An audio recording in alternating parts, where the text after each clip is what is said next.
ओमज्ञानतिमिरिनाथस्य ज्ञानाञ्जनशलाकया चक्षुरुन्मीलितं येन तस्मै श्रीगुरुवे नमः।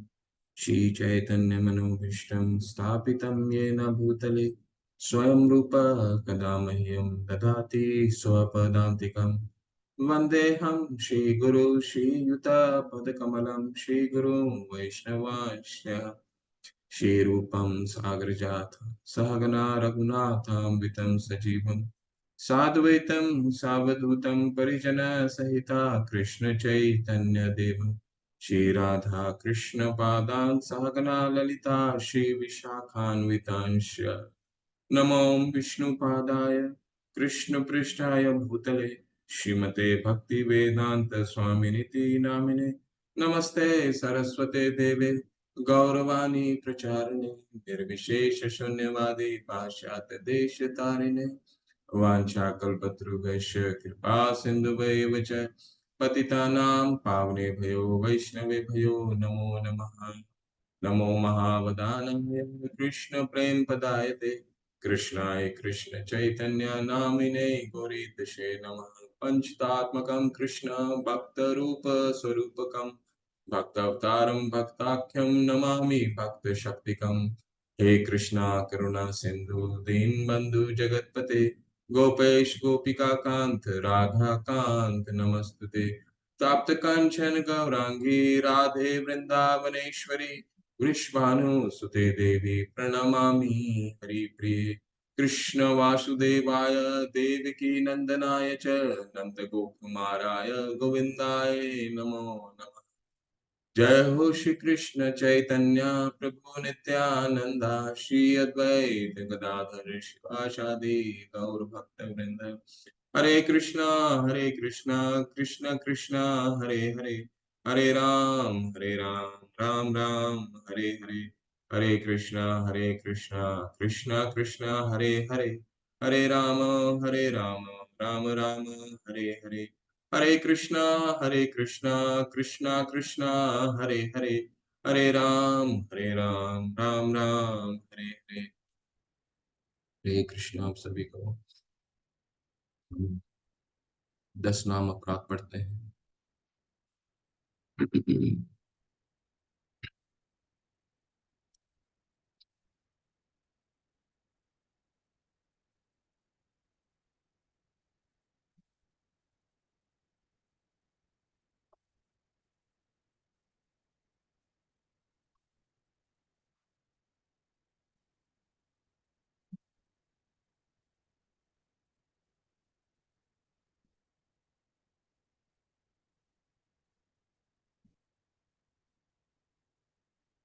भगवत नाम में होने वाले 10 नाम अपराध।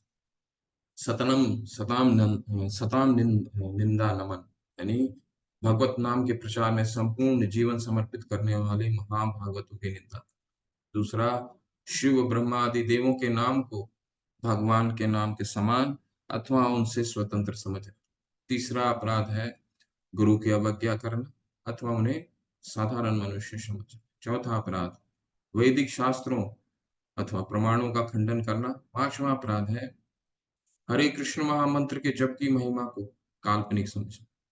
छठा अपराध पवित्र भगवत नाम में अर्थवाद का आरोप करना। सातवां अपराध नाम के बल पर पाप करना। आठवां अपराध है हरे कृष्ण महामंत्र के जप को वेदों में वर्णित एक शुभ सकाम कर्म कांड के समान समझना। नवां अपराध अश्रद्धालु व्यक्ति को हरि नाम की महिमा का उपदेश देना। और 10वां अपराध है भगवत नाम के जप में पूर्ण विश्वास न होना और इनकी इतनी अगाध महिमा श्रवण करने पर भी भौतिक आसक्ति बनाए रखना। भगवत नाम का जप करते समय पूर्ण रूप से सावधान रहना भी अपराध है और सभी अपराधों का जड़ है। इसलिए प्रत्येक वैष्णव को चाहिए सावधानी पूर्वक जप करे ताकि जीवन का अंतिम गंतव्य शीघ्र अतिशीघ्र प्राप्त हो सके। और जीवन का अंतिम गंतव्य है कृष्ण प्रेम। जीवन का अंतिम गंतव्य है कृष्ण प्रेम और जीवन का अंतिम गंतव्य है कृष्ण। हम आज नया ग्रंथ शुरू करेंगे ईशु उपनिषद, है ना? तो ईशु उपनिषद क्या है इसके बारे में आज जानने का प्रयास करेंगे। उपनिषद क्या होता है, और कल से हम इस ग्रंथ के मुझे स्मरण में नहीं है कि आपके कोर्स में कितना श्लोक स्मरण करने का है, परंतु कल मैं इनके श्लोक का, क्योंकि आज एक दो श्लोक करके कल इस ग्रंथ के कितने श्लोक आपको याद करने हैं, वो कल आपको बना करके फिर हम कल से चैंटिंग शुरू करेंगे इस ग्रंथ के श्लोक का, है ना?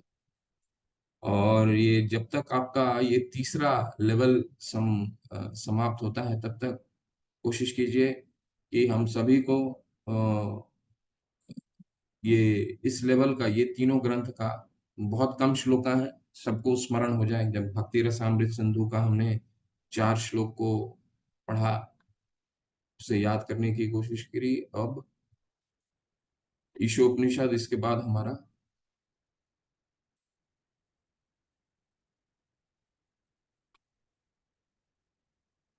उपदेशामृत, ठीक है। उपनिषद, ईशो उपनिषद, श्रील प्रभुपाद की जय।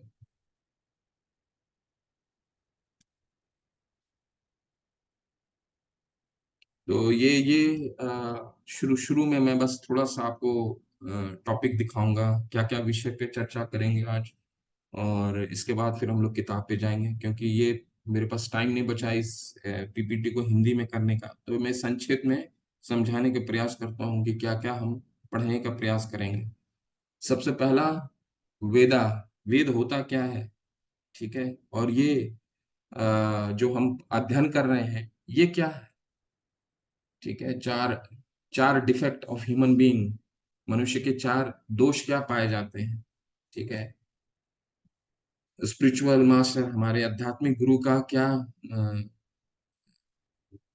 उनका क्या क्वालिफिकेशन है, उनका क्या योग्यता होनी चाहिए, और कितने प्रकार से, 3 प्रकार से हम ज्ञान प्राप्त कर सकते हैं। बहुत आज का जो सत्र है, खासकर ये पहला जो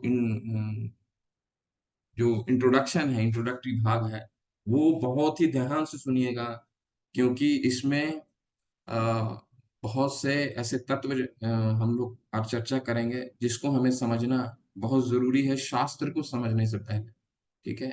और 2 वो कौन से तरीके हैं जिससे ज्ञान प्राप्त किया जाता है, ठीक है। सबसे पहला, वेद क्या है। वेद का क्या मतलब होता है, वेद का मतलब होता है ज्ञान। बहुत सामान्य रूप से मैं आपको बताने का प्रयास करूं। वेद का क्या मतलब है, वेद का मतलब होता है ज्ञान, ठीक है। तो इसको यहाँ पे आप बंद करके फिर मैं आपको समझाने का प्रयास करूँ। वेद का मतलब होता है ज्ञान, ठीक है। ज्ञान, जो भी हम भौतिक जीवन में ज्ञान प्राप्त करते हैं, वो ज्ञान अपूर्ण ज्ञान होता है, पूर्ण नहीं होता है, अधूरा ज्ञान होता है।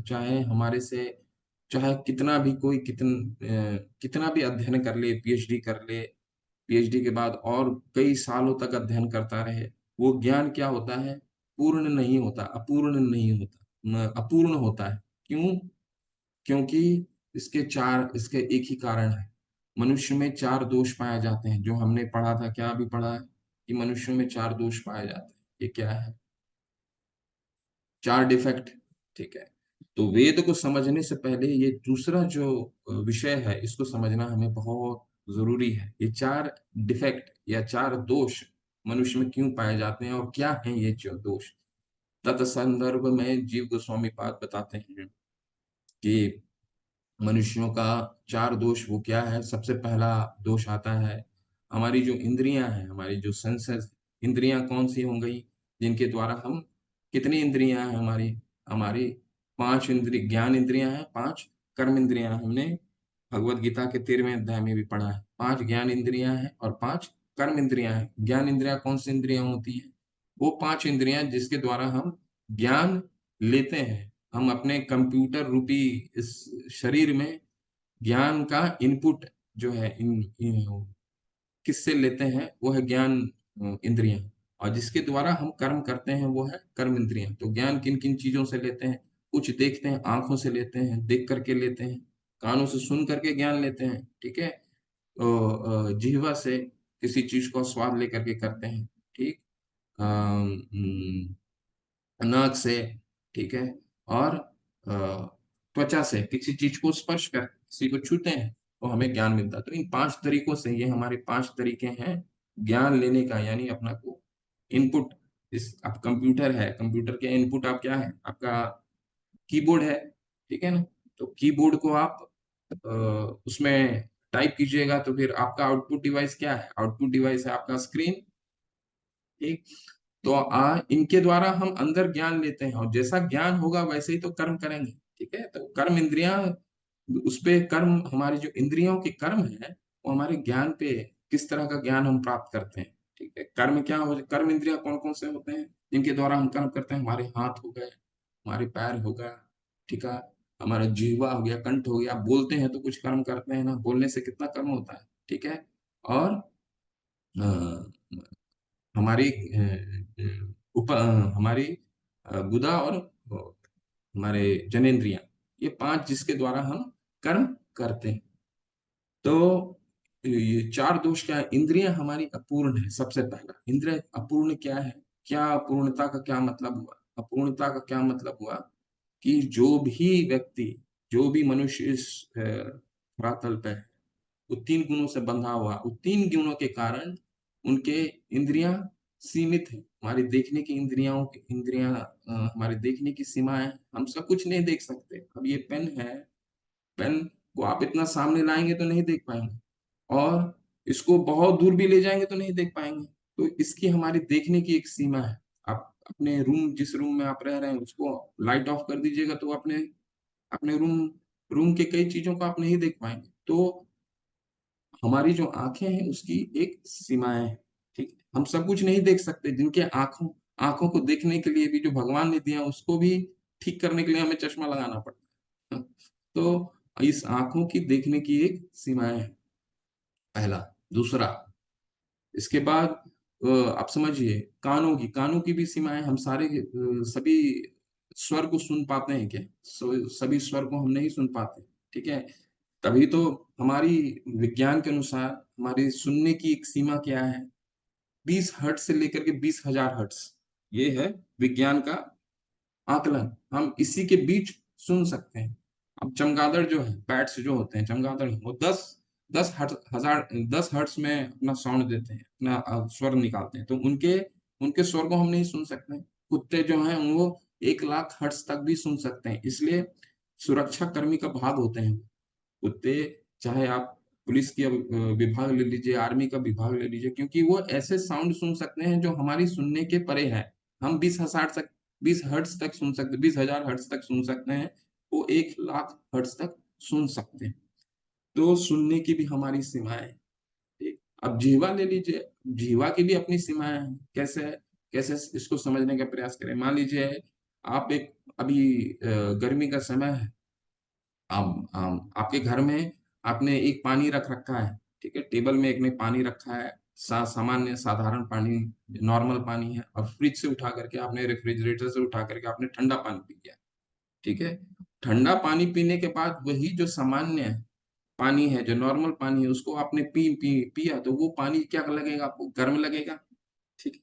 ठीक उसी तरह आप गर्म पानी पीने के बाद वो साधारण, वो नॉर्मल पानी पीजिएगा तो वो पानी आपको ठंडा लगने लगेगा। तो एक ही समय पे आपको, आपका जीवा जो है, एक ही पानी को दो तरीकों से देख रहा है।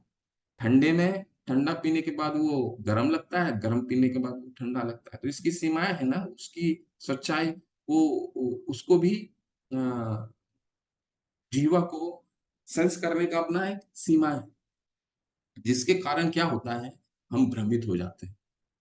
दूसरा दोष पाया जाता है कि हम भ्रम में पड़ जाते हैं, ठीक है। भ्रम में पड़ने का क्या मतलब हो गया, भ्रम में पड़ने का मतलब हो गया भ्रम में पड़ने का मतलब हो गया कि हमें कोई चीजों, अपनी इंद्रियों पे हम इतना विश्वास करते हैं कि हमें लगता है कि जो हम देख रहे हैं वही सत्य है। अब आपके कमरे में आपने लाइट ऑफ कर दिया, या रात के अंधेरे में 12 बजे रात है, पता चला आपके कुछ दिख नहीं रहा है और एक मोटी सी रस्सी आपके घर में पड़ी हुई है, तो आप उसको क्या, कभी कभी कोई आदमी कुछ भी समझ सकता है, कभी डंडा समझ लेगा, कभी सांप समझ लेगा, कुछ भी समझ सकता है।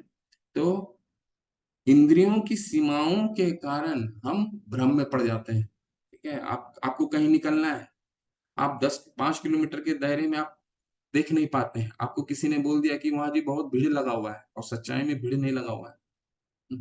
तो आपका क्या होगा? भ्रम में पड़ गए। क्यों? क्योंकि हमारी इंद्रियां सीमित है, जिसके कारण हम गलतियां करते हैं। तीसरा दोष पाया जाता है क्या? हमें हमसे गलतियां होती हैं।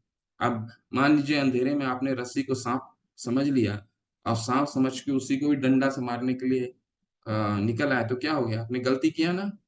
तो इस तरह हमारी इंद्रियां की सीमाएं हैं, इंद्रियों की सीमाओं के कारण हमारा अ, ए, हम भ्रमित हो जाते हैं। भ्रमित होने के बाद हमसे गलतियां होती हैं। ठीक है? किसी चीज को हम हमसे गलती, अभी किसी, जैसे मैंने एक उदाहरण आपको दिया, आप आपके किसी मित्र ने बोला जी कि आपके 5 किलोमीटर के दायरे में बहुत भीड़ लगा हुआ है, तो ऑफिस जाने के लिए आप दूसरा रास्ता ले लीजिए। तो आपने क्या किया? दूसरा रास्ता ले लिया। आपने सच्चाई नहीं देखी, भ्रमित हो गए, क्योंकि आपको यथार्थ मालूम नहीं है। आपने किसी की सुनी सुनाई बात पे दूसरा रास्ता ले लिया, वो और लंबा हो गया। तो ये हमसे गलती हो गई। ठीक है, तो ये हम गलतियां करते हैं, और इन गलतियों को छुपाने के लिए ये तो तीन जो चीजें हैं, पहले मैंने जो बताया आपको, ये अपनी इंद्रिय, हमारी सीमित इंद्रियों की वजह से ये इसकी अपनी एक सीमाएं हैं। और सबसे अंत में जो आता है वो क्या है? वो हम पे निर्भर करता है। वो क्या है? हम गलतियां करते हैं। ठीक है, ये जो तीन जो चीजें पहले ऊपर जो हमने बताया, वो तो हम कुछ उस पे हमारा नियंत्रण नहीं है। इंद्रियां हमारी नियंत्रण नहीं है, भगवान ने ऐसे ही दिया है।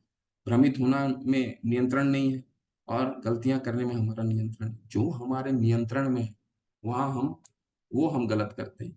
हमने झूठ बोल दिया, गलतियां कर दी, उसको छुपाने के लिए हम फिर किसी को धोखा देते हैं, या फिर झूठ बोलते हैं। ठीक है, तो ये चीटिंग प्रोपेंसिटी, जिसके कारण ये मनुष्य में चार दोष पाए जाते हैं।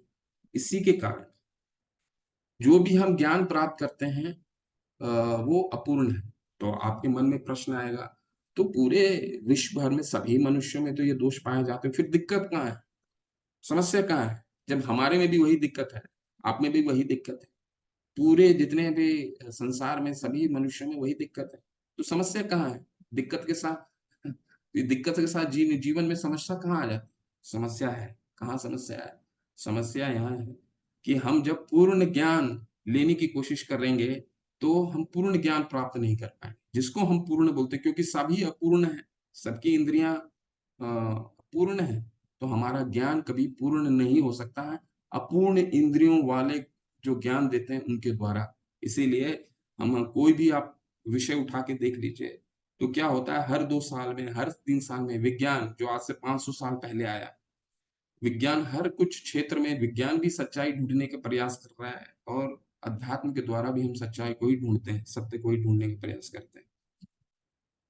तो विज्ञान में कोई भी चीज है, आपका क्या है, हर 2 साल में, हर 3 साल में नया संस्करण आ जाता है, नई एडिशन आ जाती है, नई, उस खोज के प्रति एक नया खोज आ जाता है। ठीक है, तो इसी कारण, क्योंकि हम, हो सकता है हम जिससे ज्ञान ले रहे हो उनकी सीमाएं हमारे से ज्यादा हो। ठीक है, वो भी हम पढ़ेंगे क्या है, उनकी सीमाएं हमारे से ज्यादा हो। किन किन सीमाएं की बात कर रहे हैं, वो हम उसका अभी अध्ययन करेंगे। अभी मोटे मोटे तौर पर आप ये समझने का प्रयास कीजिए कि हम इन चार दोषों के कारण पूर्ण ज्ञान क्यों नहीं ले सकते, क्योंकि अपूर्ण इंद्रियों के साथ हम पूर्ण ज्ञान नहीं ले सकते। तो हमें क्या, फिर ये ज्ञान हमें कौन देगा? ये ज्ञान हमें कहाँ से प्राप्त होगा? जो पूर्ण होगा। तो हमें वो ज्ञान वो पुरुष दे सकता है जो पूर्ण हो, जो स्वयं में पूर्ण हो। और ऐसे ज्ञान को क्या कहा जाता है? अपुरुष है, जो पुरुषों द्वारा नहीं है, अपुरुष है। ठीक है, इसलिए शास्त्र क्या है? अपुरुष है। वो इस ब्रह्मांड के भीतर, क्योंकि इस ब्रह्मांड को ही हम पूर्ण रूप से जान नहीं पाए, हम वहीं पे जान पाए हैं, विज्ञान वहीं ढूंढ पाया है जहाँ पे बिजली जहाँ पे रोशनी है। जहाँ रोशनी नहीं है, वहां पे विज्ञान भी उस चीज को भी ढूंढ नहीं पाया। तो इस ब्रह्मांड को ही हम जब नहीं ठीक से जान पाए, तो इस ब्रह्मांड के परे जो चीज है उसको जानना हमारे हमारे इन भौतिक इंद्रियों के इन इन इंद्रियों के सीमाओं में नहीं है। तो इसके लिए हमें क्या करना पड़ेगा? हमें ऐसे व्यक्ति से ज्ञान लेना पड़ेगा जो स्वयं से पूर्ण है। ठीक है, तो ये अपौरुषेय ज्ञान हो गया। तो इसलिए शास्त्र क्या है? अपौरुषेय कहे जाते हैं। ठीक है, तो आपका ये दूसरा विषय है। फिर अपौरुषेय ज्ञान हो गया, तो ज्ञान ज्ञान लेने की तीन विधियां आती हैं। तीन तरीकों से हम ज्ञान लेते हैं। पहला ज्ञान है प्रत्यक्ष प्रमाण। प्रत्यक्ष मतलब जो हम देख रहे हैं, जिनके द्वारा जो हम देख रहे हैं। ठीक है, अब हमारी देखने की जो इतनी से हम कहते हैं ना, जो आंखों देखी, जब हमारी देखने सुनने और सब इंद्रियों की सीमाएं हैं, तो ये जो प्रमाण है वो सबसे, इसका होराइजन सबसे कम होता है। ठीक है, कि अब मान लीजिए आपके प्रधानमंत्री, अब कई ऐसे चीजें हैं जो नहीं देखते हैं, तो आप क्या करते हैं? प्रमाणिक सोर्स से, मतलब जो एक्सपर्ट हैं उनसे सुन कर करके आप उस पर विश्वास करते हैं। ठीक है, इस देश में विश्व में जितनी भी घटनाएं हो रही हैं, सब तो आंखों से नहीं देख सकते हैं ना। ठीक है, तो आप क्या करते हैं? प्रमाणिक सोर्स से सुनते हैं। ठीक है, प्रमाणिक सोर्स से सुनते हैं। अब रेडियो है, प्रोपा जी बताते हैं कि मान लीजिए आपको कोई समाचार, समाचार क्या है? समाचार जो सुनते हैं वो आपने आंखों से नहीं देखी है। ठीक है, तो वो आप एक प्रमाणिक सोर्स से सुनते हैं, तो उसे क्या कहते हैं? प्रत्यक्ष प्रमाण, जो हम खुद देखते हैं। ये सबसे छोटा है, ये इसकी सीमाएं बहुत कम है। हम तो हमारी, जबकि इंद्रियों के देखने सुनने और समझने की सीमाएं सीमित हैं, तो जो हम देखते हैं उसकी सीमाएं तो बिल्कुल सीमित होंगी ना। ठीक है, तो ये पहला हो गया। इसके आधार पे जो प्रत्यक्ष होता है, प्रत्यक्ष के आधार पे हम अपना अनुभव विकसित करते हैं, और उस अनुभव के विकास से हमारा दूसरा प्रमाण होता है। वो क्या होता है ज्ञान? वो होता है अनुमान प्रमाण। अनुमान का क्या मतलब? अनुमान का मतलब जो हम अपने प्रत्यक्ष के द्वारा जो हम सीखते हैं, उन प्रत्यक्ष के द्वारा फिर हमारा जो हम अ, जो हमारा अनुमान आता है। अब एक, आप कार चला रहे हैं, आप अपनी गाड़ी चला रहे हैं, अब अपनी गाड़ी चलाने की, आपको अपनी गाड़ी का नाप का बिल्कुल भरोसा हो जाता है प्रत्यक्ष रूप से। तो आप जब गाड़ी चलाते हैं सड़कों पे, या गाड़ी को मोड़ते हैं, दाहिने मुड़ते हैं, तो एक अनुमान के आधार पे आप मोड़ते हैं। ठीक है, आपको मालूम है ये मुड़ने से यहाँ पे कोई तकलीफ नहीं होगी, कहीं गाड़ी को चोट नहीं पहुंचेगी। ठीक, तो एक वो अनुमान का दायरा जो है, वो प्रत्यक्ष के दायरे से और बड़ा हो गया। तो विज्ञान ये इन दोनों चीजों को साथ में लेकर के चलता है। ठीक है, कुछ प्रत्यक्ष देखता है, कुछ अनुमान करता है। तो अनुमान का जो सीमा है, वो प्रत्यक्ष से के सीमा से बड़ा हो गया। परंतु अनुमान से भी हम सभी चीजों को नहीं समझ पाते। तो तीसरा क्या आता है? तीसरा तीसरा आता है श्रुति प्रमाण, यानी शब्द प्रमाण। जो सुनते हैं 2+2=4, ये हम सुन सुन करके आए हैं। ठीक है, हमारे हमारे टीचर ने, हमारे शिक्षक ने सुना, उनके शिक्षक ने उनके शिक्षक से सुना, उनके शिक्षक ने उनके शिक्षक से सुना। तो ये क्या है? ये शब्द प्रमाण है। ठीक है, ये शब्द प्रमाण जो हमको एक्सपर्ट, जो हम मान लीजिए हम अपने कॉलेज में जाते हैं, स्कूल में जाते हैं, कहीं भी जाते हैं, तो क्या होता है? हम अपने शिक्षक की उन विषयों, जो हमसे एक्सपर्ट हैं, उनके विषय, उनके शब्दों से हम कुछ सीखते हैं। ठीक है, वो इन दोनों प्रमाणों से बड़ा प्रमाण होता है। परंतु उसकी भी अपनी सीमा है। क्यों सीमाएं हैं? उसकी अपनी इसलिए सीमाएं हैं कि जो एक्सपर्ट है, उसकी भी तो इंद्रियों की सीमाएं हैं। ठीक है, जो भी एक्सपर्ट है, जो भी हमारे टीचर है या जो प्रोफेसर है, जो भी जिस क्षेत्र में एक्सपर्ट है, उनकी भी अपनी सीमाएं। तो उनके द्वारा जो ज्ञान दिया जा रहा है, उनकी भी अपनी सीमाएं हैं। ठीक है, तो जो शब्द प्रमाण में भी फिर हम क्या करें? फिर हम ऐसे प्रमाण से हमें ज्ञान लेना होगा जो खुद एक्सपर्ट है। अब प्रभुपाद जी बहुत एक, आप लोग ये प्रमाण बहुत सुन चुके होंगे, बट ये प्रमाण बहुत ही, प्रभुपाद जी बहुत इसको इसको यूज करते हैं। एक माता के बाद, एक जब बच्चा है, वो अपने पिता के बारे में किससे जानेगा? ठीक है, तो वो पिता के बारे में अपनी माता से जानेगा, या तो फिर उसको कहें कि भाई आप खुद ही शोध करके पूरे जितने भी मनुष्य हैं आप उसमें शोध करके आइए, रिसर्च कीजिए और फिर पता कीजिए कि कौन आपका पिता है। तो सबसे सबसे आसान तरीका क्या है? शब्द प्रमाण, उनकी माँ है। ठीक है, तो श्रुति प्रमाण जिसको कहा जाता है, श्रुति प्रमाण वो सबसे अ, श्रेष्ठ प्रमाण माना जाता है। इसीलिए इसीलिए शास्त्रों का सबसे शास्त्रों का प्रमाण सबसे श्रेष्ठ है। ठीक, जो शास्त्र कह रहे हैं इसमें से कई उदाहरण जब आप पहला कुछ भाग पढ़िएगा ईशोपनिषद का, बहुत अच्छा प्रभुपाद ने समझा है। मान लीजिए कि गोबर है, अब गोबर का किसी को भी मल को छूने से हमें तुरंत स्नान करना है, ऐसा शास्त्रों में लिखित है।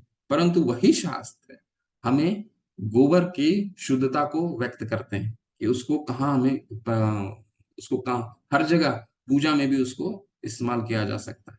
और उसका अब तो उसका आपको साइंटिफिक एविडेंस भी है कि आपको गोबर के कितने फायदे हैं। अभी तो सोलर पैनल जो बनते हैं, उस सोलर पैनल में भी इनका प्रयोग होता है। ठीक है, तो कहने का तात्पर्य क्या है कि अ, जो तीन प्रमुख रूप से हम ज्ञान अर्जित करते हैं उसमें सबसे प्रामाणिक ज्ञान कौन सा हो गया? शब्द प्रमाण, श्रुति जो हम सुनते हैं एक्सपर्ट से। और शास्त्र क्या है? हम एक ऐसे एक्सपर्ट से सुन रहे हैं जो स्वयं में पूर्ण है, जिनकी इंद्रियां पूर्ण है, अपूर्ण इंद्रियों वाले से नहीं सुन रहे हैं। ठीक है, तो इसलिए शास्त्र हमारे प्रमाणित होते हैं। ठीक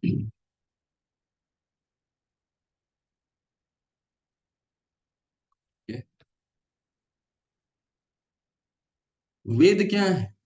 अब वेद पे हम आते हैं। वेद वेद किसको कहा जाता है? वेद का मतलब होता है ज्ञान। ठीक है, वेद का इसको और हम मैं आपको थोड़ा सा इसका विस्तार समझाता हूँ।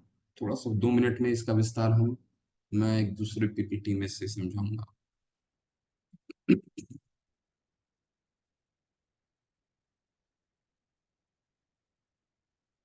देखता हूँ अगर वो पीपीटी मेरे पास है तो।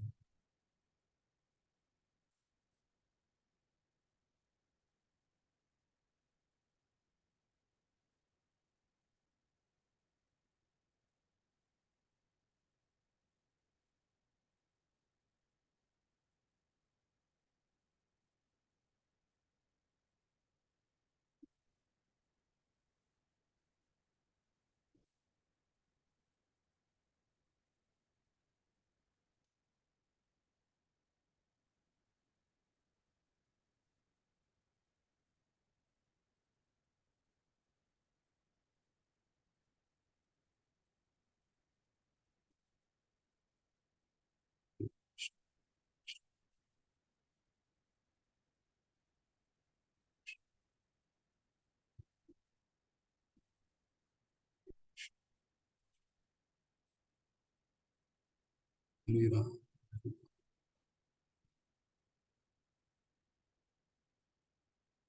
शायद वो प्रेजेंटेशन मेरे पास नहीं, चलिए इसी से पढ़ने का प्रयास करें, नहीं तो मैं आपको कल समझाता हूँ, अगर और विस्तार से समझना है तो।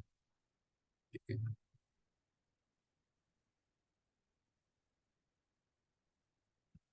तो वेदों को वेद कौन, शास्त्र क्या है? शास्त्र 15वां अध्याय का 15वां श्लोक क्या भगवान कहते हैं? जो मैंने अ, वेदों को जानने का वेद जो है उसका जानने का उद्देश्य मैं हूँ। सर्वस्व चाहम हृदय सन्निविष्टो मत स्मृत ज्ञानम अपोहनम च वेदेश्च सर्व रहमेव वेद्यो। ठीक है, भगवान ने ही ये वेद कहा है। किसको कहा है? ब्रह्मा जी को। ब्रह्म आदि कव्य मुह्यंति यद सूर्य, ब्रह्मा जी को सर्वप्रथम कहा। तो वेदों को जानने का दो तरीके होते थे। कौन कौन सा है? एक श्रुति यानी सुनने के माध्यम से, दूसरा स्मृति। ठीक है, यानी स्मरण। ठीक है, पहले पहले के समय में हमारी इंद्रियां इतने अ, भक्तों की इंद्रियां इतने इतने विकसित होते थे कि श्रुति के माध्यम, सुनने के माध्यम से वो स्मरण करते थे। ठीक है, सुनने के माध्यम से, कोई लिखित नहीं होता था। ये लिखावट जो हमारे पास शास्त्र हैं, वो लिखने का कार्य कब से शुरू हुआ? लिखने का कार्य हम जैसे लोगों के लिए, कलयुग के लिए वेद व्यास ने शुरू किया। ठीक है, तो वेद व्यास ने, क्योंकि हमको मालूम था कि आने वाले जो कलयुग है उसमें क्या है, प्रयाण अल्पायुष कलो अस्मिन् युगे जना, लोगों की उम्र जो है कम हो जाएगी इनके पास। और प्राण अल्पायुष कलो अस्मिन् युगे जना मंद सुमन मत्यु मंद भाग्य ही उपृतता, इनकी बुद्धि भी कम हो जाएगी, अभागे हो जाएंगे। ठीक है, विचलित रहेंगे। तो इनके लिए क्या करना है, इनके लिए कुछ लिखित में दे दो, नहीं तो इस सुनने के माध्यम से हम 2 दिन पहले क्या खाते हैं, हम 2 दिन पहले हमने क्या क्या चीज सुना, हमें कुछ स्मरण नहीं रहता। हम तो पढ़ते हैं वो भी स्मरण नहीं रहता। तो इसके कारण क्या किया वेद व्यास ने इनको लिखित रूप में इसको खंडित किया। वेद, भगवान ने तो वेद एक ही, ब्रह्मा जी को एक ही रूप में दिया था। ठीक है, तो वेद व्यास ने इसको 4 भागों में खंडित किया। पहले श्रुति, श्रुति के माध्यम से ही ज्ञान लिया जाता था। तो वेद क्या है, ये जो 4 भागों में, यजुर, ऋग, साम, यजुर, अथर्व, इन 4 भागों में वेद व्यास ने इसको फिर हमारे लिए किया। और दूसरा तरीका है स्मृति के माध्यम से, स्मृति यानी स्मरण। ठीक है, 2 भागों में, वैसे तो 3 होते हैं, एक न्याय भी होता है, परंतु स्मृति, क्या मतलब है, स्मृति में कौन कौन से आते हैं, हमारे 18 पुराण हो गए। पुराण कौन कौन से होते हैं, सब जितने गुण के लोग हैं, सत्वगुण, रजोगुण, तमोगुण, सब गुणों के लिए 8-8, सब गुणों के लिए 6-6 पुराण है। ठीक है, और इतिहास ये स्मृति में आता है। जो हमारे मुनिगण इनको लिखते थे, हमारे जितने भी शास्त्र,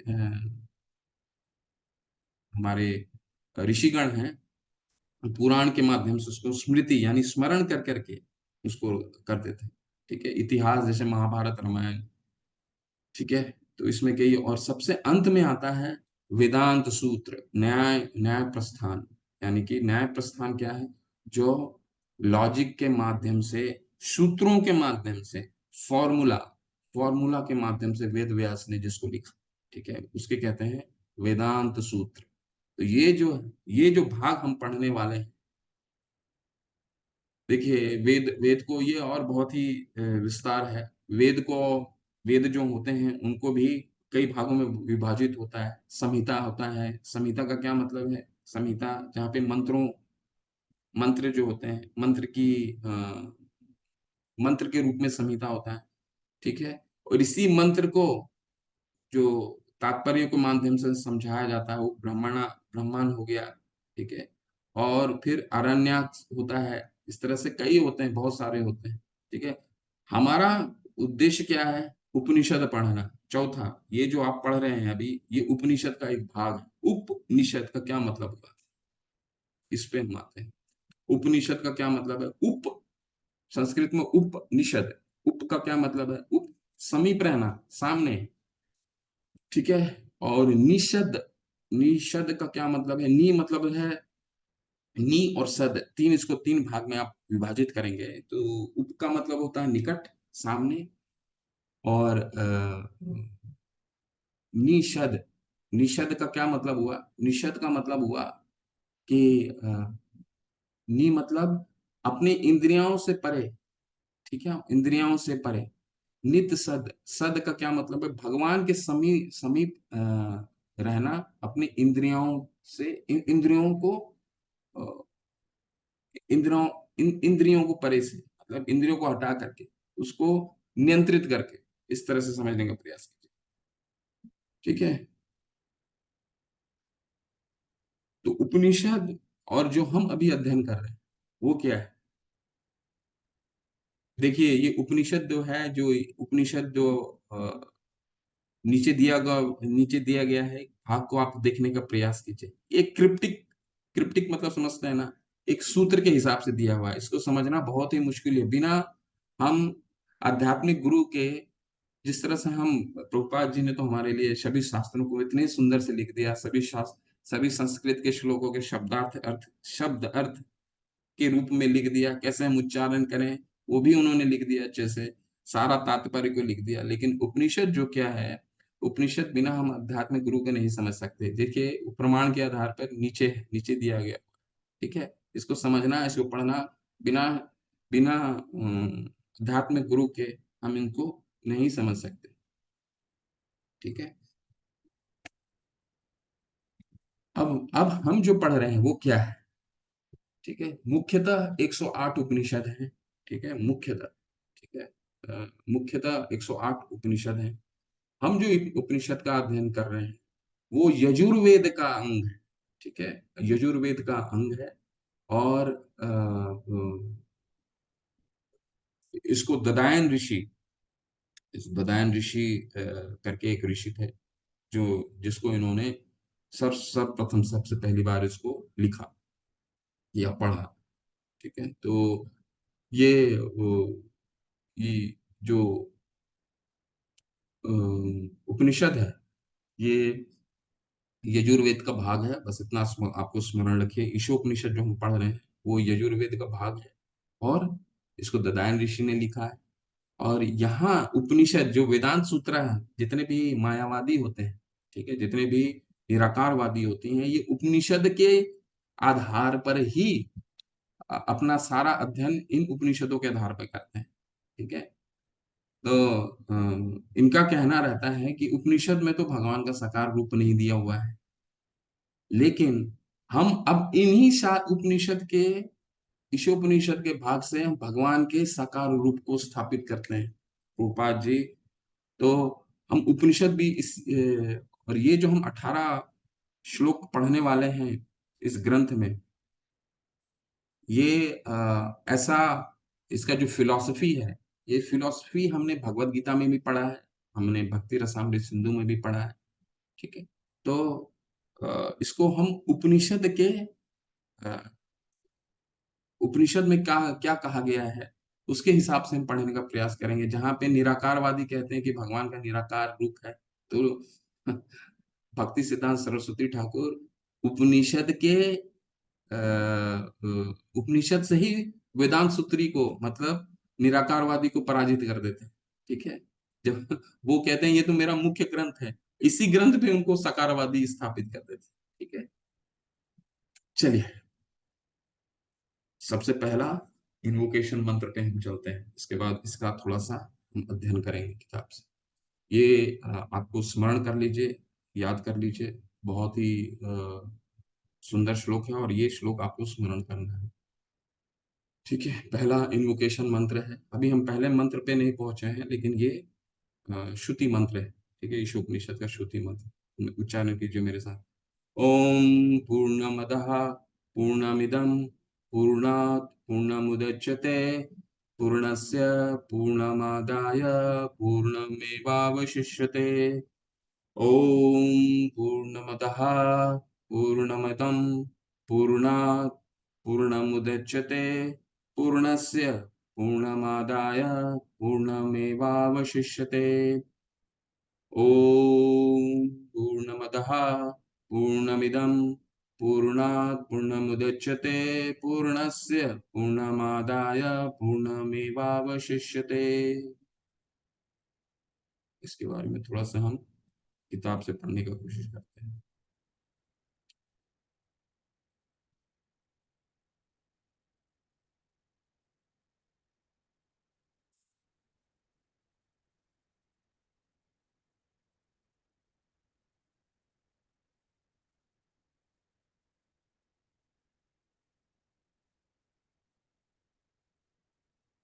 हरे कृष्णा, हरे कृष्णा, कृष्णा कृष्णा हरे राम, राम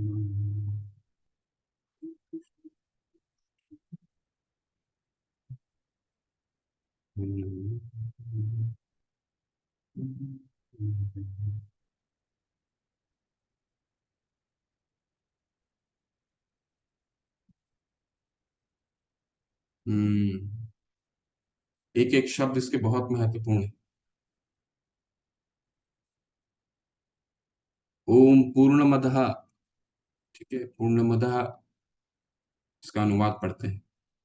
भगवान पूर्ण है, और चूंकि वे मेरी तरह पूर्ण है, परिपूर्ण है। अच्छा, कोई पढ़ना चाहते तो हैंड रेज कर सकते हैं। ठीक है, फिर एक एक शब्द को इसको हम लोग पढ़ेंगे। अनुवाद कोई पढ़ना चाहते हैं इसका, हैंड रेज कर सकते हैं। संतोषी गुप्ता माता, हरे कृष्ण माता, अनम्यूट कीज के पढ़िए। हरे हरे कृष्ण, कृष्ण प्रभु जी, हरे राधे कृष्ण, प्रणाम। धन्यवाद, प्रणाम माता, पढ़िए प्लीज। अनुवाद।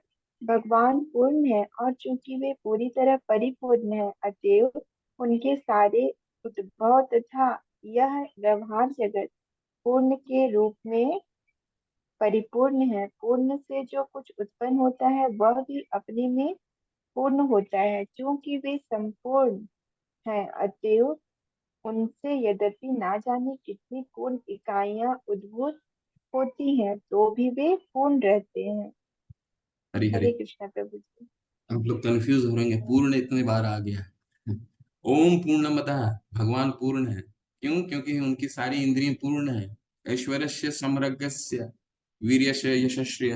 पराशर मुनि ने क्या कहा है कि भगवान 6 ऐश्वर्यों से युक्त हैं, और 6 ऐश्वर्य अनलिमिटेड हैं। ऐश्वर्यस्य समग्रस्य वीर्यस्य यशस्रिय ज्ञान वैराग्यश्चो ये योश्चैव समन भगः इति गण। 6 ऐश्वर्य से परिपूर्ण है। तो भगवान पूर्ण है, इसलिए उनके द्वारा जो ज्ञान दिया गया है वो भी पूर्ण है। ठीक है, भगवान पूर्ण है। ओम पूर्णमदः पूर्णम इदम। इदम का क्या मतलब हो गया? जो उनसे उत्पन्न होता है, ये दृश्य जगत जो उत्पन्न हो रहा है, सारा दृश्य जगत जो देख रहे हैं, इसमें कुछ भी इनकम्प्लीटनेस नहीं है, वो भी पूर्ण है अपने आप में। ठीक है, पूर्णात पूर्णमुदच्यते। जो जो हमारे लिए इस पृथ्वी पे ऐसा कुछ भी इनकम्प्लीटनेस नहीं है। हम अपने घर में एक छोटा सा पूजा फेस्टिवल कुछ भी, और हम मान लीजिए आयोजित करते हैं, उसमें कितनी अपूर्णता रह जाती है। ठीक है, कभी ये आपके हमारे पुरोहित आते हैं, तो कभी ये कमी रह गई, कभी ये चीज नहीं आया, कभी वो चीज नहीं आया, कभी वही चीज नहीं आया।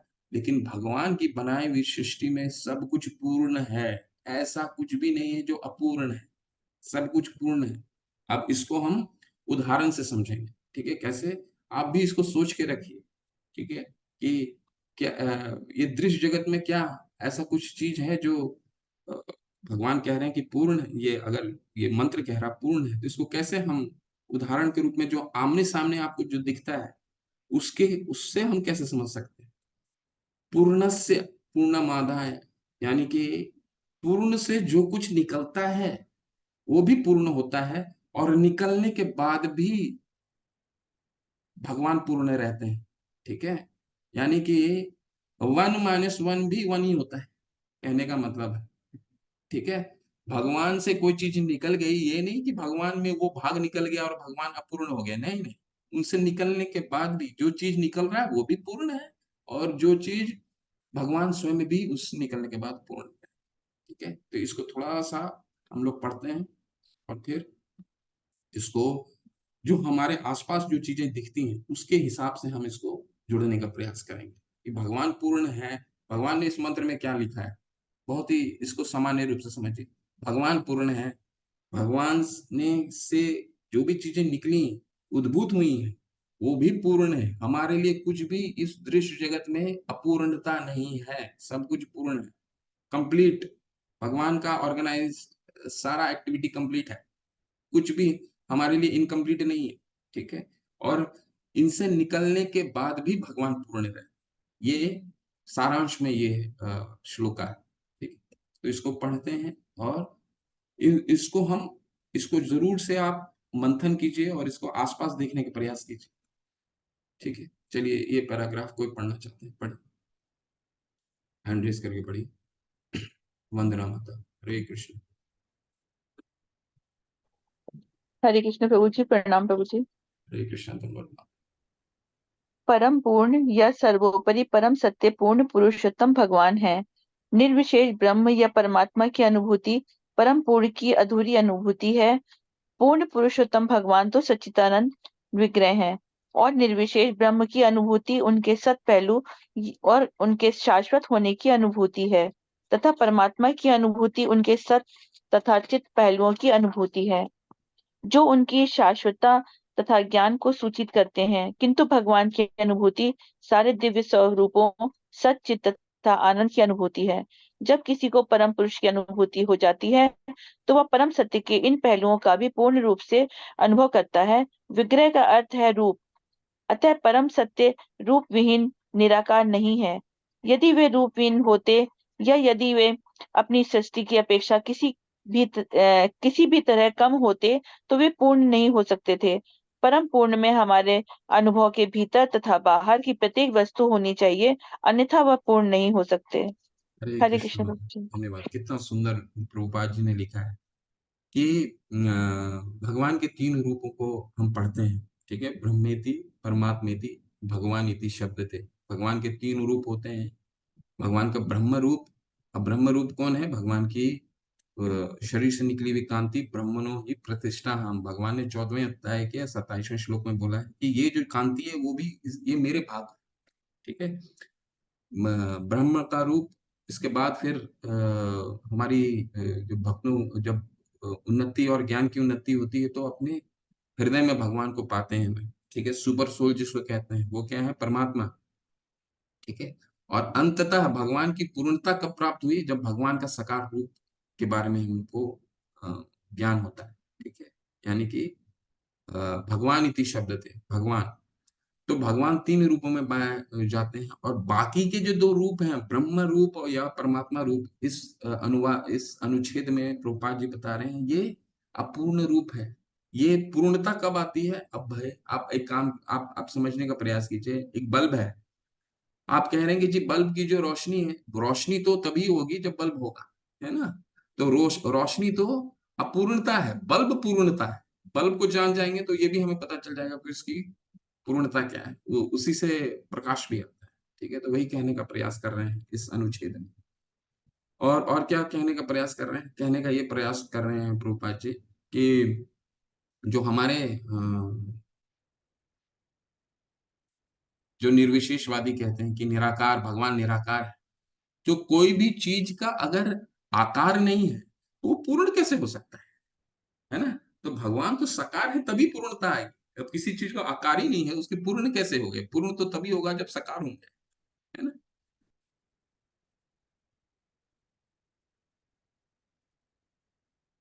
ठीक है, ये भी थोड़ा सा पढ़िए, कोई बहुत सुंदर है, बहुत अच्छा तात्पर्य, बहुत छोटा तात्पर्य है, पर बहुत अच्छा है ये तात्पर्य। पढ़ ही सकते हैं, कोई पढ़िए, यहाँ तक पढ़िए।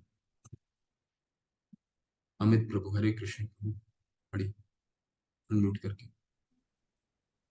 हरे कृष्ण प्रभु जी, दंडवत हरे प्रणाम। कृष्ण जी, पढ़िए। तो प्रभु जी थोड़ा ऊपर स्क्रॉल कीजिए, फिर थोड़ा कम दिख रहा है। हम्म, एक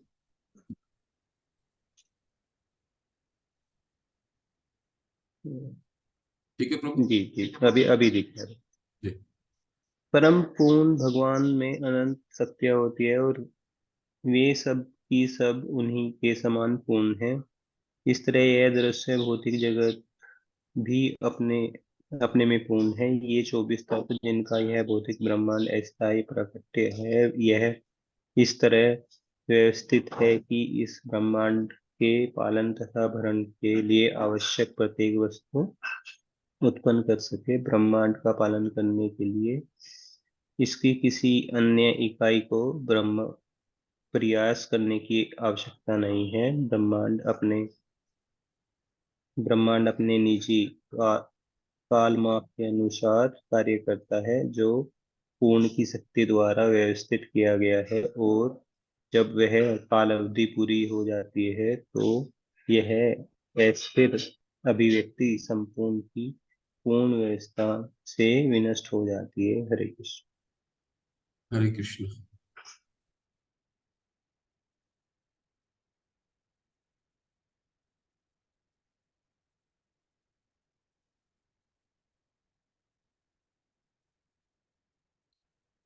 ये पैराग्राफ अनुच्छेद कोई पढ़ी, फिर मैं समझाता हूँ। ओम प्रकाश मनेरिया प्रभु जी। हरे कृष्ण प्रभु जी। दंडवत प्रणाम। धन्यवाद, प्रणाम प्रभु। हरे कृष्ण। हरे प्रभु, यहाँ से पढ़िए। जी प्रभु जी। चूंकि हम यह नहीं जानते कि हमारे पालन के लिए प्रकृति में पूर्ण व्यवस्था है, अतएव हम इंद्रिय भोग के तथाकथित पूर्ण जीवन की सृष्टि करने के लिए प्रकृति के साधनों का उपयोग करने का प्रयास करते हैं। क्योंकि जीव संपूर्ण से संबंध हुए बिना इंद्रिय जीवन का भोग कर नहीं कर सकता, अतएव इंद्रिय भोग का ब्रह्मयुक्त जीवन मोह माना जाता है।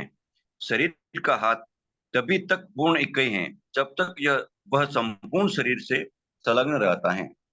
जब हाथ को शरीर से काट कर अलग कर दिया जाता है तो वह हाथ की तरह प्रतीत तो होता है, लेकिन वस्तुतः उसमें हाथ की एक भी शक्ति नहीं रहती। इसी प्रकार सारे जीव संपूर्ण के अंश हैं, और यदि उन्हें उस संपूर्ण से पृथक कर दिया जाए तो पूर्णता की भ्रामक अभिव्यक्ति उन्हें पूर्णतया त्रस्त नहीं कर सकती। हरे हरे हरे। कृष्णा प्रभु। हरे कृष्ण। धन्यवाद प्रभु। कितना सुंदर बताया है प्रभुपाद जी ने। देखिए, यहाँ क्या बताने कि पिछले अनुच्छेद भी प्रभु ने पढ़ा, और अभी जो हम अभी पढ़े, क्या बताया उन्होंने कि भगवान ने ये जो दृश्य जगत हमारे लिए बनाया है वो पूर्ण है, उसमें कहीं भी अपूर्णता नहीं है। एक मिनट रुकिए, आप लोग म्यूट रखिए थोड़ा। ये पूर्ण है, इसको कैसे समझे पूर्ण है? मान लीजिए आप आपके एक भोजन को ले लीजिए, ठीक है। भगवान ने हमारे लिए कितनी विविध प्रकार की प्रकृति में भोजन प्रदान किए हैं, ठीक है। सोच करके देखिए कि आपके प्लेट में सिर्फ एक ही भोजन डेली हुआ होता है, ठीक है, तो हम क्या वो भोजन को खा पाते? भगवान ने उस प्रकृति के माध्यम से कितनी विविध प्रकार की, ताकि हमारी जो पूर्णता है भोजन के प्रति, हमारी जो पूर्णता है वो पूर्ण हो सके। ऐसा प्रकृति में कुछ नहीं है जिसके जिसको अगर हम हम इतनी विविधताएं हैं कि हम किसी भी चीज से बोर नहीं हो सकते, ठीक है। मान लीजिए प्रकृति में बहुत कम चीजें होती खाने के लिए, हमारे प्लेटों में सुबह दोपहर शाम एक ही चीज आती तो अपूर्णता हो जाती। क्यों? क्योंकि हम एक चीज को 2 दिन नहीं खा सकते, 3 दिन नहीं खा सकते, 4 दिन नहीं खा सकते। तो भगवान ने इस प्रकृति में इतनी विविधता रख रखा है कि हमारी सारी सभी चीजें हमारे वो हम उनसे वो पूर्ण है, अपने आप में पूर्ण है, ठीक है। लेकिन प्रभुपाद जी इस अनुच्छेद में क्या समझा रहे हैं? लेकिन हम चूंकि पूर्ण से नहीं जुड़े हैं, इसीलिए हमें अपूर्णता का एहसास होता है, और हमें ऐसा लगता है कि ये भगवान से हम जुड़े नहीं हैं, इसलिए ऐसा लगता है कि हम जैसे जो उदाहरण है उसी उदाहरण को लेकर के हम चलेंगे। खाने का उदाहरण, हमें ऐसा लगता है कि ये प्रकृति में हमारे लिए व्याप्त नहीं चीजें हैं, इसलिए हम विभिन्न विभिन्न तरीके से, विभिन्न विभिन्न तरीकों, विभिन्न विभिन्न चीजों को खाने का प्रयास करते हैं जो हमारे लिए नहीं भी बना है, ठीक है। तो हम कई चीजों का उसमें एक्सपेरिमेंट करते हैं, कई चीजों को खाने का प्रयास करते हैं, परंतु जब हम भगवान से जुड़ जाते हैं तो हमें इस चीज का एहसास हो जाता है। ठीक उसी तरह उदाहरण के रूप में कैसे प्रभुपाद ने समझाया कि एक हाथ है, ये हाथ तब तक ही पूर्ण है जब तक वो शरीर से जुड़ा है। अब ये हाथ अलग हो गया इस शरीर से, तो इस हाथ का कोई कार्य ही नहीं रहेगा, ये अपूर्ण हो जाएगा, ठीक है। तो हाथ का जो पूर्णता है तभी यह तक है जब तक शरीर से जुड़ा है। ठीक उसी तरह जीव का पूर्णता तभी है जब वो पूर्ण से जुड़ेगा, और पूर्ण कौन है? ओम पूर्णमतः, भगवान पूर्ण है। तो जो पूर्ण से हम जुड़ेंगे, जब हम भगवान से जुड़ेंगे, तभी अ, हमें पूर्णता का एहसास होगा। तो चैतन्य महाप्रभु ने एक बहुत सुंदर श्लोक बोला है, हम सबको स्मरण कर लेना चाहिए। 3 चीजें हैं जो हमें जीवन में गांठ बांध लेना चाहिए। वो कौन कौन से हैं? वो क्या, वो कौन सा श्लोक था? अम, इंद्रिया जीबे लालसाय इति, जीबे लालसाय ए इति उति धाय। जीव का लालसा, ठीक है, ये जीभे लालसाए ए इति उति धाय। हम्म, अ, उसका क्या है? जीव जीभ का लालसा, ठीक है, हमारे जिनाइटल्स के लालसा और हमारी उदर, ठीक है, कृष्णा नहीं पाए। ये तीन जो चीजें हैं, ये तीन चीजें हमें ध्यान रखना है, ठीक है। वो तीन चीजें कौन कौन से हैं? हमारी जीभा, हमारे जेनाइटल्स यानी कि हमारी अ, जो हमारी सेक्स ऑर्गन्स होते हैं, और तीसरा कौन सा हो गया?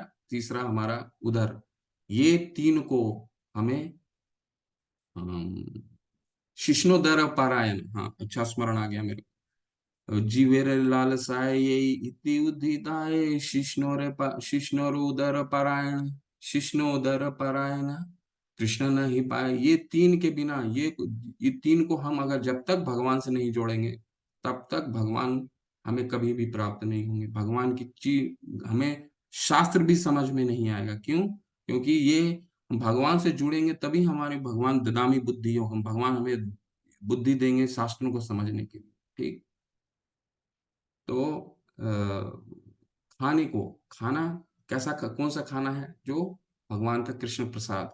दूसरा, हम अपने जो संभोग है वो किस, हमारे जेनाइटल्स हैं किस लिए हैं? प्रभुपाद जी समझाते हैं सिर्फ कृष्ण भावनामृत, कृष्ण भावनामृत संतान उत्पत्ति के लिए। और तीसरा उदर, हमारा पेट। ऐसा नहीं है कि हम कृष्ण प्रसाद भी खाने लग गए और कृष्ण प्रसाद भी खा रहे हैं तो भर पेट गला तक खा ली, ठीक है, ऐसा नहीं। तो एक सीमा में खाना है, ठीक है ना। अत्याहार किसी चीज का नहीं। हम अभी उपदेशामृत में इसको पढ़ेंगे। तो हम क्यों यहाँ पहुंचे? हम इसलिए यहाँ पहुंचे कि यहाँ पे जो अनुच्छेद है, इस अनुच्छेद में भगवान प्रभुपाद ने क्या समझा है? पूर्णता तभी होगी जब हम भगवान से जुड़ेंगे। खासकर इन चीजों को, इन तीन चीजों को हमें ध्यान में रखना। पूर्णता, हम अपूर्णता क्यों महसूस करते हैं? कम इनकम्प्लीटनेस क्यों महसूस करते हैं? क्योंकि हम भगवान से नहीं जुड़ते हैं। आज ये चाहिए, कल वो चाहिए, परसों वो चाहिए, ठीक है। तो ये अब पूर्णता कम कम कम होगी जब हम पूर्ण से जुड़ेंगे, ठीक है। ये लास्ट भाग पढ़ लीजिए। आज मेरा मन था कि हम पहला मंत्र में भी चले जाते, थोड़ा सा देर हो गया, कोई बात नहीं, चलिए कल करेंगे। 2 मंत्र करने का कोशिश करेंगे, ठीक है। ये लास्ट अनुभाग पढ़िए। कविता घोष माता। हरे कृष्ण माता। हरे कृष्ण प्रभु जी, दंडवत प्रणाम। हरे कृष्ण सभी के। श्रीला प्रभुपाद द्वारा श्रीला प्रभुपाद के लिए, मनुष्य जीवन को पूर्णता की अनुभूति तभी हो सकती है जब वह उस संपूर्ण की सेवा में लग जाए। इस संसार की सारी सेवाएं, चाहे चाहे वे सामाजिक, राजनीतिक, सांप्रदायिक, अंतर्राष्ट्रीय हों या अंतर्गृह भी हों, तब तक अपूर्ण बनी रहेगी जब तक उन्हें संपूर्ण के साथ संबंध न कर दिया जाए। जब प्रत्येक वस्तु संपूर्ण से जुड़ जाती है तो उसमें संलग्न सारे अंश भी पूर्ण, अपने आप पूर्ण हो जाते हैं। हरे कृष्ण। हरी हरी, बहुत सुंदर। तो कंक्लूजन क्या है? सार क्या है? सार ये है कि जब तक हम पूर्ण से नहीं जुड़ेंगे, तब तक हमें ये अपूर्णता महसूस होती रहेगी। ये अपूर्णता क्या है? सुख और दुख के रूप में जो आता है, ये अपूर्णता है। कंप्लीटनेस, हम इससे परे कब होंगे? सुख और दुख से परे कब होंगे? ये कल के अध्याय में, हम कल के शीर्षक में पढ़ेंगे। क्यों? लेकिन ये चीज तो आज के सार में हमें समझ में आता है क्या, कि जब तक हाथ जो है वो शरीर से नहीं जुड़ेगा, तब तक हाथ की पूर्णता नहीं हो सकती। ठीक उसी तरह जब तक जीव भगवान से नहीं जुड़ेगा, पूर्ण मदह से नहीं जुड़ेगा, तब तक उसकी अपूर्णता बनी रहेगी। अपूर्णता का क्या मतलब है? जो हम इनकम्प्लीटनेस, इस अपूर्णता का अनुभव करते हैं, सुख और दुख का अनुभव करते हैं, और उसको पूर्ति करने के लिए हम विभिन्न प्रयास करते हैं। पूरा अपने जीवन भर अनेक प्रयास करते हैं उसकी अपूर्णता को पूर्ण करने के लिए, और वो पूर्णता कभी प्राप्त ही नहीं हो सकती, ठीक है। क्योंकि हम ऐसे अपूर्ण अपूर्णता को, अपने अपूर्णता को इन अपूर्ण चीजों से पूर्ण करने का प्रयास करते हैं। वो भी जिससे हम अपूर्णता को, जिससे हम पूर्ण होना चाहते हैं, वो भी तो अपूर्ण है ना। तो कैसे हम हमारी अपूर्णता जाएगी? तो अपूर्णता, इनकम्प्लीटनेस कब जाएगा? जब हम पूर्ण से जुड़ेंगे, ठीक है। अब एक नट है, नट है और उसका स्क्रू है। तो ये पूर्ण तभी हो सकते हैं जब एक दूसरे में जुड़ेंगे, नहीं तो नहीं तो कभी भी पूर्ण नहीं हो सकता। ठीक है, तो ये बहुत सुंदर श्लोक है। ओम पूर्णमदः पूर्णमिदं पूर्णात् पूर्णमुदच्यते पूर्णस्य पूर्णम आदाय पूर्णमेवावशिष्यते। भगवान पूर्ण है, भगवान से निकली हुई हर एक उद्भुत चीजें पूर्ण होती हैं। ठीक है, इस दृश्य जगत में ऐसा कोई भी चीज नहीं है जो अपूर्ण है। ठीक है, कल इसका और विस्तार पढ़ेंगे, बहुत सुंदर आने वाला है कल। और भगवान से पूर्ण से कोई भी चीज निकलने के बाद भी भगवान पूर्ण बने रहते हैं। तो 1 - 1 भी 1 ही रहता है। भगवान में कोई चीज ऐसा नहीं कि सेब का एक भाग चला गया तो आधा भाग ही रह गया, नहीं नहीं। यहाँ पे वो चीज नहीं लागू होती। यहाँ पे पूर्ण से पूर्ण चला गया तो पूर्ण ही बना रहे। ठीक है, हरे कृष्ण। इसमें कोई संशय है, कुछ पूछना चाहते हैं तो आप पूछ सकते हैं। कल मंत्र एक आप लोग पढ़ के भी आइए, बहुत सुंदर मंत्र है। और देखते हैं कल एक मंत्र होता है जो मंत्र करने का प्रयास करते हैं। जो अगले 3 मंत्र हैं, मंत्र 1, मंत्र 2 और मंत्र 3, ये तीनों आपसे संबंधित मंत्र हैं। ठीक है, तो पहला जो मंत्र है बहुत सुंदर मंत्र है और इसका जो परपट है, तात्पर्य है, आप लोग इसको पढ़ करके आइए। ठीक है, ये बहुत कल प्रभुपाद जी एक बहुत मुख्य सिद्धांत को स्थापित करेंगे, ईशावास्य सिद्धांत। ठीक है, ईशावास्य सिद्धांत क्या है उसके बारे में हम कल चर्चा करेंगे। हरि हरि हरे कृष्ण। किसी का कोई प्रश्न है? चैट में कुछ प्रश्न हुए हैं। वंदना दुबे माता जी कह रही हैं हिंदी में करिए प्लीज। जी माता जी, मुझे समय नहीं मिल पाया, इसीलिए मैं आपको हिंदी में ही समझ पाया। अमित प्रभु कह रहे हैं प्रभु जी उधर इज हर्ट और स्टमक। उधर उधर पेट होता है प्रभु। दामोदर लीला सुनते हैं ना, उधर। ठीक है,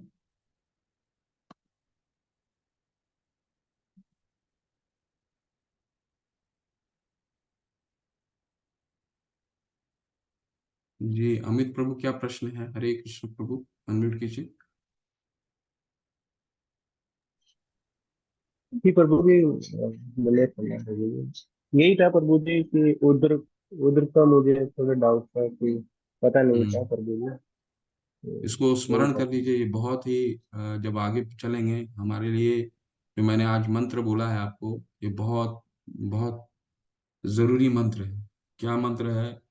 चैतन्य महाप्रभु हमें समझाते हैं क्या। जीवेर लालसाय यही इति उति धाय। जीव के लालसा जो इधर उधर खाने का प्रयास करता है, ये खाना है वो खाना है, ये कभी चाट खाना, कभी मसाला खाना, कभी ये खाना, कभी वो खाना। जीवेर लालसाय यही इति उति धाय। ठीक है, दूसरा है क्या? मैंने क्या बताया था आपको? अम, वो शब्द ही मैं भूल गया।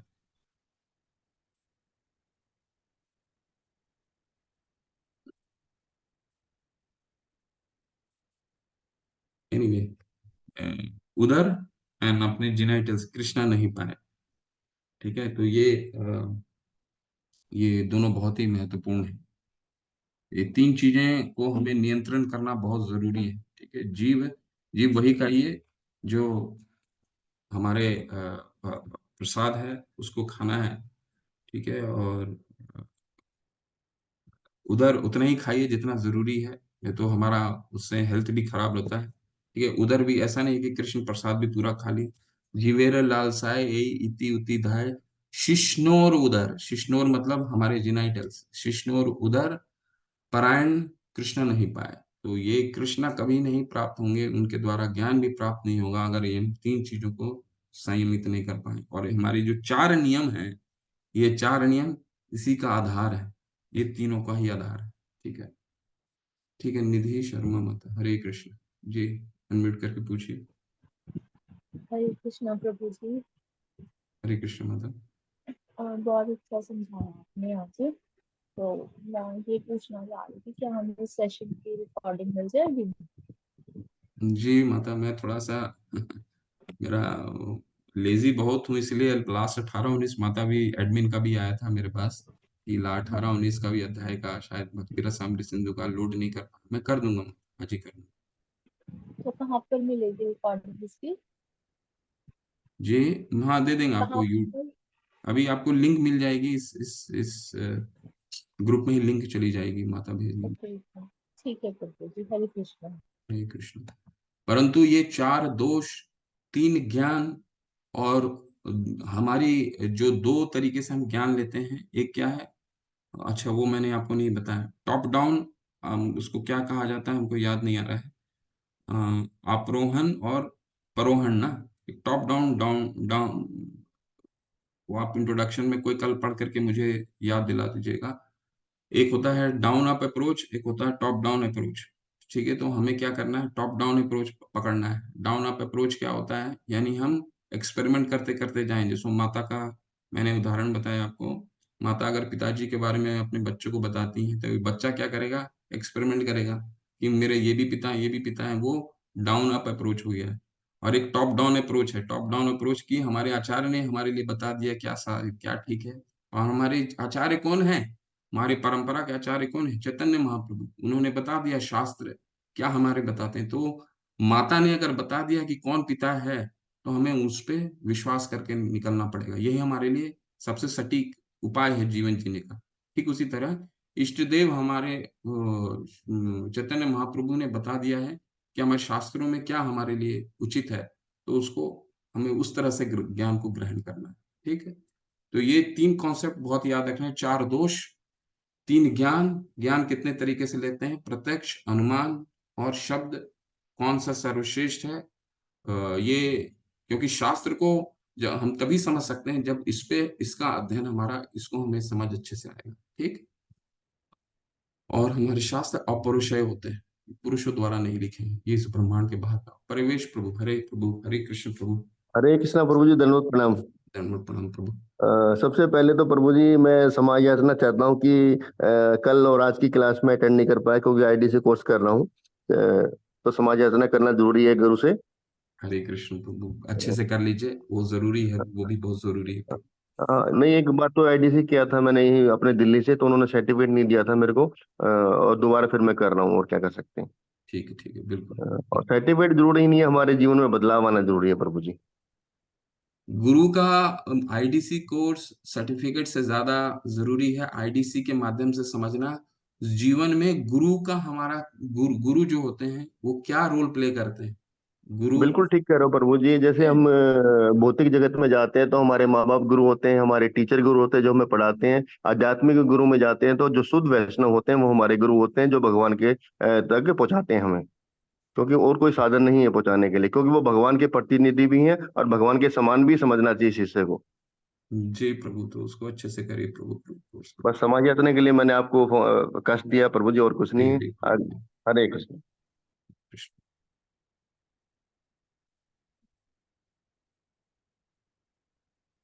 और किन्हीं का कोई प्रश्न है?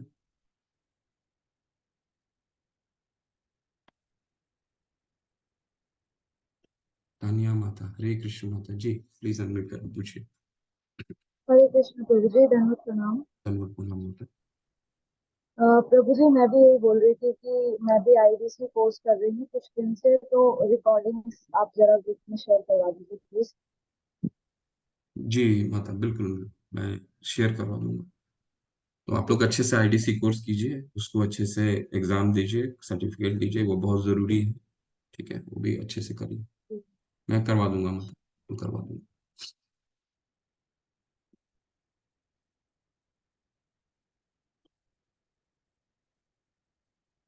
ठीक है, चलते हैं फिर। वांछा कल्पतरुभ्यश्च कृपा सिन्धुभ्येव च पतितानां पावनेभ्यो वैष्णवे भयो नमो नमः। अनंत कोटि वैष्णव वृंद की जय, शिल प्रभुपाद की जय, नामाचार हरिदास ठाकुर की जय। डेली ये क्या कविता घोष माता पूछ रहे हैं चैट में?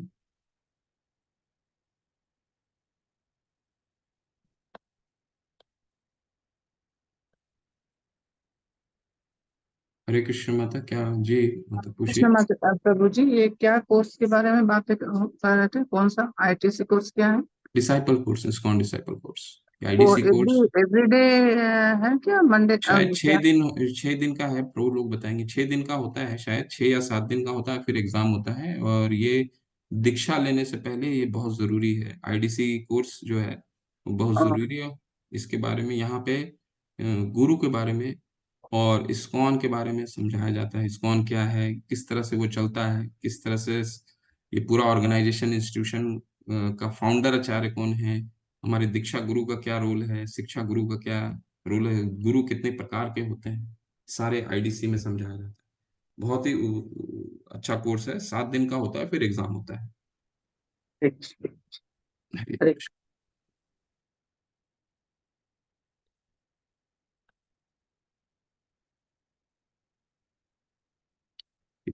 हरे कृष्ण आप सभी।